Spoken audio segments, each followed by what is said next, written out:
একটা মানুষের সাথে পরিচয় হওয়ার পর, তাকে নিজের সবটুকু দিয়ে ভালোবাসার পর, তাকে বুকের নরমে জড়িয়ে ধরার পর, তাকে স্থায়ী ভেবে জীবনের বাকি দিনগুলো তার সাথে কাটানোর পরিকল্পনা করার পর, কেন এমন একটা দিন আসে যেদিন তার চলে যাওয়া দেখতে হয় আমাদের? এত এত দিন একসাথে থাকা, একসাথে হাঁটা, একটু একটু করে সম্পর্কটাকে গড়ে তোলা, এত প্রতিশ্রুতি, এত ভালোবাসি বলা, সবটুকু কেন এলো তবে আমাদের জীবনে? কেন এমন মানুষের সাথে পরিচয়ই বা হলো যাকে একদিন আমায় যেতে দিতে বাধ্য হতে হবে? একটা কথা ভাবুন তো, যে আপনার কাছে সর্বস্ব, একদিন সে আপনাকে পরিত্যাগ করলো, ঠিকানা বদলে নিল, ফিরেও তাকালো না।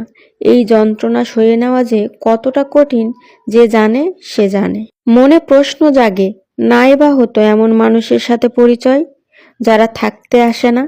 নাই বা হতো পরিচয় তাদের সাথে যাদের একটা সময় পর যেতে দিতে বাধ্য হই আমরা?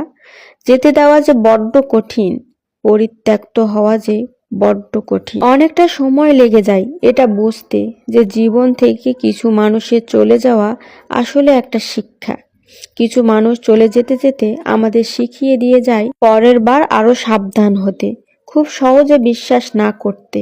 আর যারা কোনো পরিস্থিতিতেই আমাদের হাত ছাড়লো না, চলে গেল না, পরিত্যাগ করলো না, এই মানুষগুলোকে অ্যাপ্রিসিয়েট করতে।